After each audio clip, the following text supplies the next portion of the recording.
Hello, welcome to my channel. My name is Adam and I like to review things. I just finished watching the movie Oppenheimer. I did not see it when it came out, but surprisingly, it's worked its way onto the list of, some of the greatest movies of all time, at least according to IMDb. So I'm going through a list of those movies, so I decided that I would watch it and give you a review. Um, let's start with the positives. The positives are that um, Cillian Cillian, I guess Murphy does a very great job portraying Robert Oppenheimer, and Robert Downey Jr. also gives a great performance as a guy named Strauss. And it's really it Robert Downey Jr. can act, but of course people know him for his biggest role of his career and one of the biggest roles any actor has ever had as Tony Stark in Iron Man.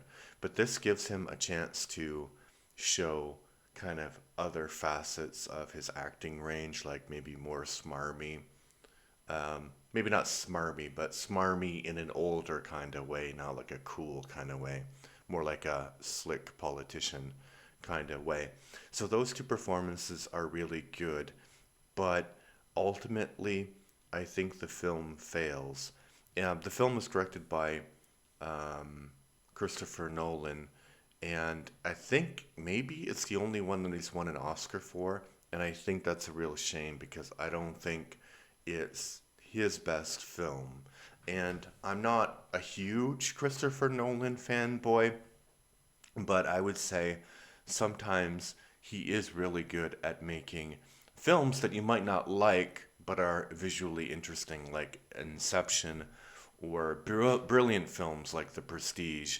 This film is neither visually interesting nor is it like intellectually interesting like The Prestige, because it's all told from the perspective of this one conflict between Oppenheimer and this guy named Strauss. And the fact of the construction of the atom bomb and everything that came out of that, it's not really it's not really shown. And that's connected to my two biggest criticisms. One is I would agree with Tarantino. I saw an interview of his recently, and he said that he hates biopics because they try to talk about the whole range of a person's life. And the whole range of a person's life is not usually that interesting.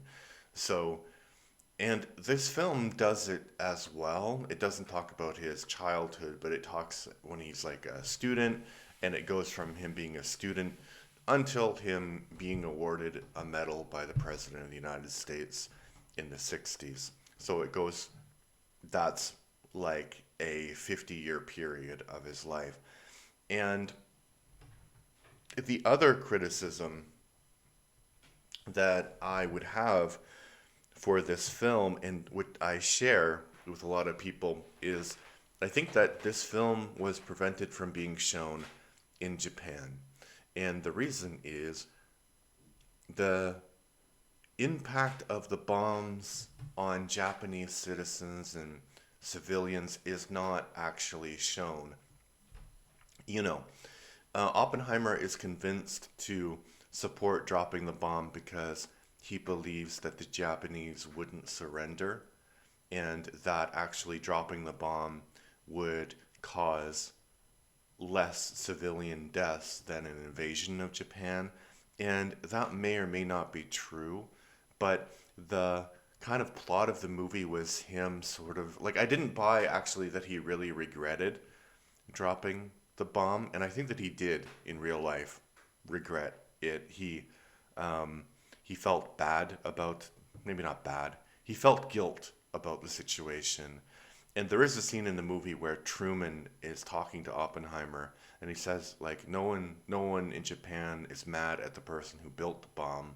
They're mad at the person who dropped the bomb, which is me. So, but to get a real sense of the guilt, you need to see some of the devastation. And that's the thing that kind of is strange because Nolan could have done that, but he made a choice not to. And there's scenes where like the reality of the film breaks down. Like there's one part where he is being interrogated for some reason, um, connected to his security clearance, and they bring up the fact that he's having an affair. So Nolan shows him having sex with this woman in the middle of this kind of quasi courtroom scene. Then he shows um, that there's this character who says that he was a pilot in the Second World War, which also didn't make a lot of sense. But anyway, that's kind of a pointless goof to talk about. But anyway, he says that he saw V2 rockets on their way to England, and he has this hard time, like he can really imagine Soviet missiles coming to America and doing that. So, and then you have Oppenheimer in the cockpit of the plane and seeing that from his perspective.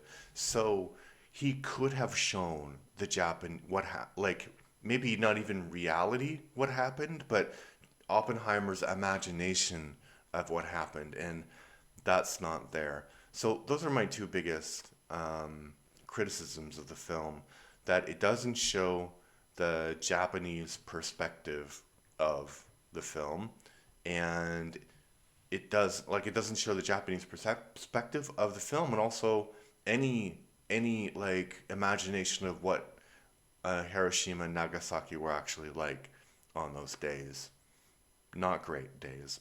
And plus, it tries to do like way too much. Like, I think that you could tell an interesting story about Oppenheimer and how he helped to create the bomb and how he felt about it. You know, stories like that can be like an afternoon or, like he wakes up from a nap or something. There is a way of doing it where you're not trying to condense 50 years of a person's history into a 3 hour film or over a 3 hour film. Um, yeah, and apart from Downey's performance and Murphy's performance, the rest of the cast, they do an adequate job. And I think that Oppenheimer's wife is written in a really bad way because sometimes she's fiery and protective of him, and sometimes she absolutely loathes the man, and you wonder like why she is still with him. And you know, he was married, he had kids, and that's not really important part of the story, actually. So it doesn't need to be brought up. So yeah, I didn't like it. It's not a bad film by any stretch of the imagination, but I've watched much better films, both from Nolan and recently. If you want to see a movie where somebody is struggling with the consequences of their actions or inactions throughout their career, you can look at Ikaru, or Ikiru, actually. No, it's not Ikaru, it's Ikiru. It's a film by Akira Kurosawa, and it just shows what a man who is struggling with regret really feels like. And I didn't get that feeling from Oppenheimer, unfortunately, and I think that's connected to the directing and the screenplay. It's not connected to the acting. But anyway, what did you think of Oppenheimer? If you've seen it, leave your thoughts in the comment section. If you like what I do, please subscribe. I'm trying to get 150 subscribers by the end of January, and currently I have about 125, so that should work. That should be doable. Yeah, and if you really like what I do, please check out the Patreon in the show notes or the description of this video. Thank you. Bye-bye.